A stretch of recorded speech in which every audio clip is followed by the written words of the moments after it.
سرکار دو عالم صلی اللہ علیہ وسلم نے تبوک کے لیے، کیونکہ سخت گرمی تھی اور قحط کے دن تھے، اور رومیوں کے ساتھ یہ مارکا تھا حضور علیہ السلام کی لمحات زندگی کا یہ آخری مارکا ہے، اور سخت گرمی جس کو آپ سمجھیے کہ جناب جو ہے کہ وہ 47-48 سے بھی زیادہ ٹیمپریچر جا رہا ہے، اور قحط کی صورت ہے، کھانے پینے کے لیے کچھ نہیں ہے، اور حالت بڑی عجیب ہے۔ سرکار دو عالم صلی اللہ علیہ وسلم شہید النبی صلی اللہ علیہ وسلم وهو یحث علی الجیش رسلت، سرکار منبر پر آئے اور یحث، سرکار نے ابھارا لوگوں، ترغیب دلائی جیش اسرا کے لیے کہ کچھ دیں۔ فقام عثمان فقال یا رسول اللہ علی 100 بعیر باحلاسها واقطابها فی سبیل اللہ، حضور میں کھڑے ہوئے سرکار نے کہا کون ہے جو اس چھوٹے سے قافلے کی مدد کرے گا جو لاکھوں سے لڑنے جا رہا ہے، کون ہے جو آگے بڑھے گا؟ حضرت ابوبکر صدیق اپنے گھر کو سارا اٹھا کر لیا، عمر آدھا گھر لے آئے، عثمان غنی کھڑے ہوئے کہنے کہ حضور 100 اونٹ میری طرف سے، 100 بعیر 100 اونٹ میری طرف سے، بحلاسها واقطابها، اس کی زین کے بھی ذمہ دار میں، اس پر جو کجاوا رکھا جائے گا وہ بھی میں دوں گا، اس میں جو مجاہد بیٹھے گا اس کے گھر کا خرچہ بھی میرا۔ 100 سرکار منبر پر بیٹھ گئے، پھر حضور علیہ الصلوۃ والسلام ثم حض علی جیش، پھر حضور علیہ الصلوۃ والسلام فقال عثمان، پھر حضور نے جب ابھارا تو عثمان غنی کھڑے ہوئے، فقال علی 100 بعیر، حضور 200 اونٹ،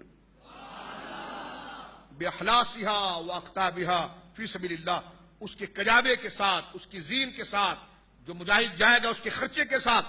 سرکار دو عالم صلی اللہ علیہ وسلم نے جب تیسری دفعہ کہا تو پھر حضرت عثمان غنی کھڑے ہوئے فرمایا 300 بعیر باحلاسها واقطابها فی سبیل اللہ، حضور 300 اونٹ، اس کے کجاوے کے ساتھ، اس کے خرچے کے ساتھ۔ یہ اونٹ ایسے نہیں آج بندہ ایک اونٹ نہیں خرید سکتا، اس دور میں سواریاں اونٹوں پر ہوتی تھی، اور جیسا اونٹ ہو ویسے پراڈو اور مرسیڈیز کے ٹائپ کی اس کی قیمتیں تھی، کہ جس کے پاس اعلی نسل کا اونٹ ہو تو لوگ دیکھنے آتے بڑا مالدار ہے، اور جو جنگ میں جا رہا ہے اور دمشق تک پیدل جائے گا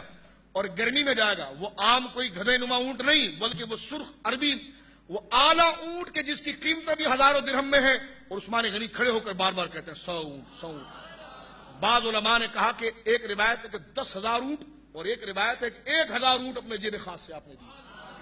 اونٹ نہیں دیے بلکہ اس کی زین بھی دی، اس کا کجاوا بھی دیا، اس کی ڈولی بھی دی، اس میں بیٹھنے والے مجاہد بھی دیا، اگر وہ شہید ہو جائے تو اس کے گھر کا خرچہ بھی دیا۔ بولیے سبحان اللہ۔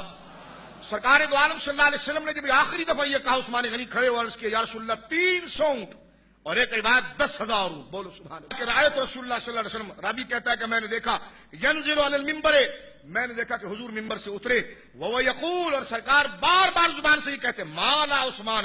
ما عمل بعدہ ھذہ، مالا عثمان ما عمل بعدہ ھذہ، ما ارى عثمان ما عمل بعدہ ھذہ۔ جامع ترمذی میں حضور 3 دفعہ یہ جملہ کہتے اپنے حجرے کی طرف چلے، اب عثمان کو کسی نفلی عبادت کی ضرورت نہیں ہے، اب عثمان کو کسی نفلی عبادت کی ضرورت نہیں ہے، اب عثمان کو کسی نفلی عبادت کی ضرورت نہیں ہے۔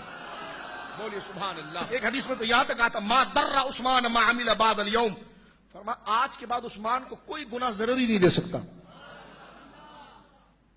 کوئی گناہ ضرر نہیں دے سکتا۔ اور یہاں پر علماء نے ایک بڑی پیاری بات، انہوں نے کہا جی بدریوں کو یہ کہا کہ قد غفرت لکم، اللہ نے تمہیں بخش دیا، اور عثمان کو یہ کہا کہ ما ضر، حدیث کے اندر ہے ما ضر عثمان ما عمل بعد اليوم، عثمان آج کے بعد جو ہے وہ تیرے کو گناہ کوئی اثر نہیں کرے گا اور تجھے گناہ کوئی نقصان نہیں پہنچائے گا۔ محدثین بھی بڑا پھر نقطہ لاتے ہیں، کہتے بدریوں کو تو یہ کہا کہ جاؤ کچھ بھی کرو تمہیں بخش دیا گیا، عثمان کو یہ کہا تیرا کوئی گناہ جو ہے کہ وہ تجھے ضرر نہیں پہنچائے گا۔ فرمایا میں فضیلت کس کی زیادہ ہے؟ فرمایا عثمان غنی کی۔ پوچھا گیا کیوں؟ فرمایا اس لیے کہ بدریوں میں نام نہیں لکھا گیا، بعض کے لیے وہ ضمنی ہے، حکم عموم کے اعتبار سے قطعی ہے، اور یہاں پر یہ ہے دلالت کے اعتبار سے بھی اور نام و علم کے اعتبار سے بھی قطعی ہے، فضیلت کے اعتبار سے یہ جملہ اہل بدر پر غالب ہے کہ میرا عثمان وہ ہے کہ اب اسے نہ کوئی گناہ نقصان پہنچا سکتا ہے اور نہ اسے کسی نفلی عبادت کی ضرورت ہے۔